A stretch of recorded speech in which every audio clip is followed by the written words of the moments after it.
Welcome back to my channel. நான் உங்கள் VJ. முதல் வீடியோவில் சொல்லியிருந்த எனக்கு நான் இப்போ போகிற இடம் எங்கன்னு சொல்லி சொன்னால் ராமநாதபுரத்துக்கு போகிறேன்னு சொன்னால் எல்லாருமே நீங்கள் நினைப்பீங்க நான் முதல்ல போகிறது ராமேஸ்வரம் கோயிலுக்கு.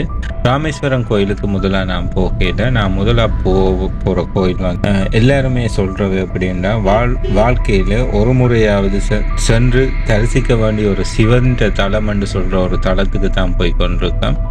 அது என்ன தலம்னு சொல்லி கன பேருக்கு தெரியாது. இந்த தலத்தை பற்றி நான் கூட இந்த டைம் போகும் வரை அறியலை. இந்த டிரைவர்கிட்டையும் கேட்டேன்னா டிரைவர்னு சொல்லல எங்கே போகிறோம்னா உத்தரகேசமங்கை என்ற ஒரு சிறு கிராமத்துக்கு தான் போகிறோம். அது ராமநாதபுரம் மாவட்டத்தில் இருக்குது.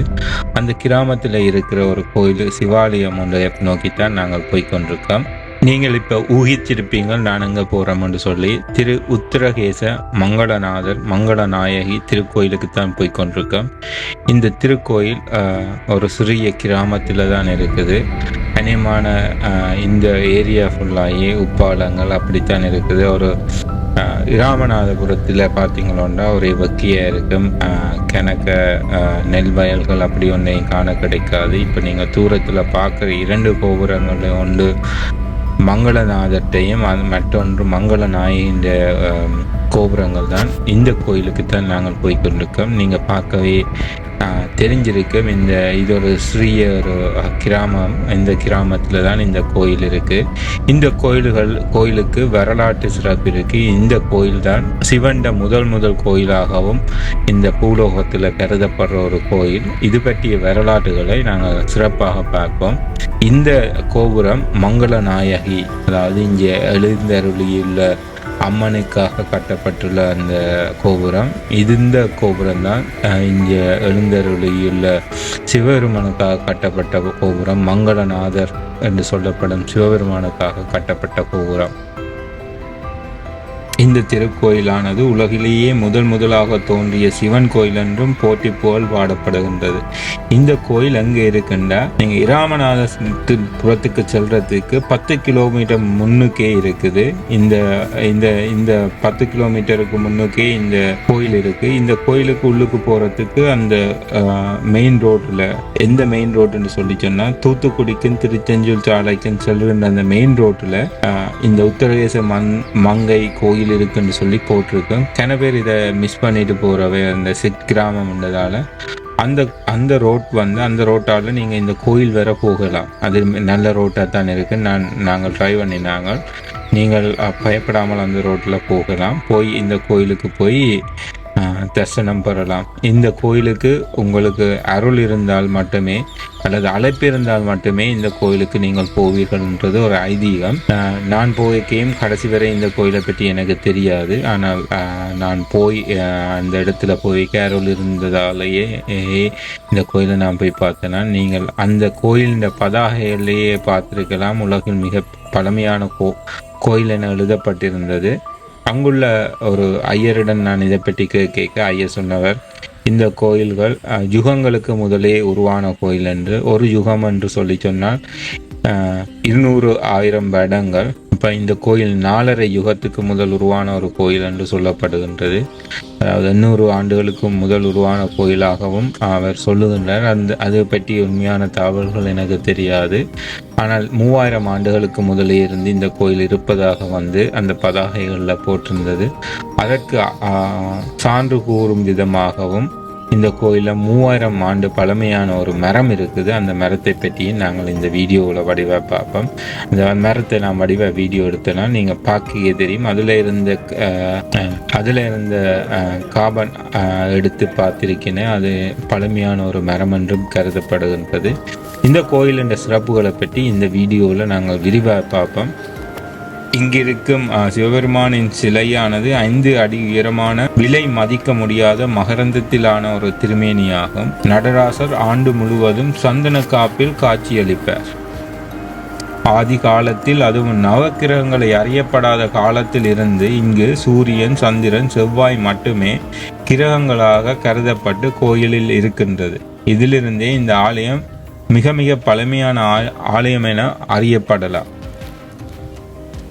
சிவபெருமான் பார்வதி தேவிக்கு வேத மங்களங்களின் ரகசியத்தை உபதேசம் செய்த இடம் இதுவாகும். உருத்திரன் ருத்திர கேசம் மங்கை, மங்கைக்கு உருத்திரன் உபதேசம் செய்த இடம், ஆததால் இந்த இடம் உருத்திர கேச மங்கை என பெயர் கொண்டது. இந்த தலத்தின் மூலவர் மங்களநாதவர் சுயம்பாக இலந்தை மரத்தடியில் தோன்றினர்.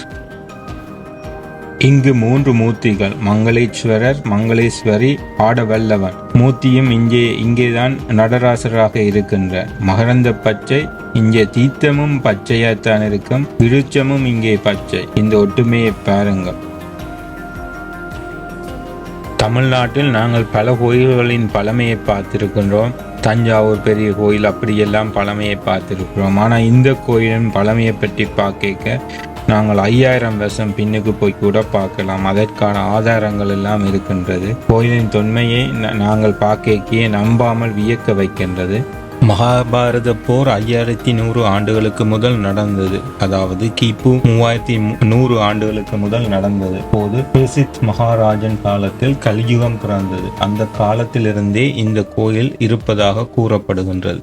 அதுக்கு முந்தைய இராமாயணம் காலத்திலேயே இலங்கேஸ்வரனாகிய இராவணன் இங்கு வந்து வணங்கி சென்றுள்ளான். இங்குள்ள மங்களேஸ்வரர் மண்டோதரிக்கு அருளி இருக்கின்றார். இப்போ நீங்கள் பார்க்குற விருட்சம் தான் 3000 ஆண்டு பழமையான விருட்சம். இந்த விருட்சம் இங்குதான் இந்த கோயிலில் தான் இருக்குது. வந்தீங்களோண்டா இந்த விருட்சத்தை பற்றி பார்க்கலாம். அந்த பதாகைகளில் கூட போட்டிருக்குது இந்த விருட்சம் எவ்வளோ காலமானது என்று சொல்லி. இந்த விருட்சத்திலிருந்து எடுக்கப்பட்ட அந்த பழைய கார்பன் துகள்கள் ஆராய்ச்சி செய்ய போவது இந்த விருட்சம் 3000 ஆண்டு பழமையானது என்று கூறப்படுகின்றது. அது மட்டுமல்லாது இந்த விருட்சம் வந்து இத்தனைக்கும் நல்ல பச்சை பசுகள் என்று அதுகள் இந்த இலையால் இருக்கிறத காணத்தக்கதாக இருக்கும். உள்ளுக்கு வந்து பார்க்க விருட்சத்தை நீங்கள் பார்க்கிறீர்கள். அதை சுற்றி கவனமாக கட்டி வைத்திருக்கிறார்கள். அதுள்ளேயே பிள்ளையாரும் அப்படி இருக்கிறார். அதற்கு முன்னால் உங்களுக்கு இந்த கோயிலின் குளம், இந்த ஆலயத்தின் வியூ வந்து வடிவாக தெரியும். 2 கோபுரங்கள்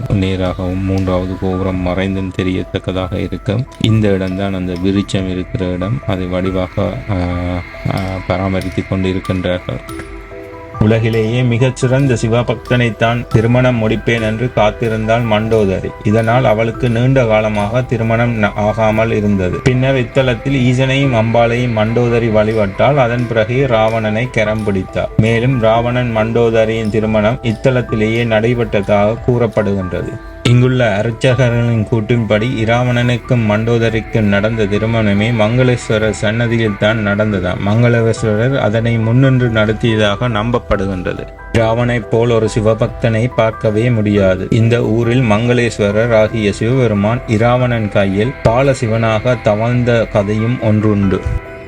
இந்த கோயிலில் உள்ள இறைவனின் திருப்பெயர்கள் மங்களேஸ்வரர், மங்களநாதர், காட்சி கொடுத்த நாயகர், பிள்ளையரகேசரர். துறவியாரின் திருப்பெயர்கள் மங்களேஸ்வரி, மங்களாம்பிகை, சுந்தர நாயகி, தல மரம், இலந்தை மரம், தீர்த்தம், அக்கினி தீர்த்தம். வழிபட்டோர் அந்த முந்தைய காலத்தில் வழிபட்டோர் மாணிக்கவாச பெருமான், வேதவியாசர் என்று இவ்வாறு பெயர்கள் இந்த கோயிலில் வழிபட்டிருக்கிறார்கள்.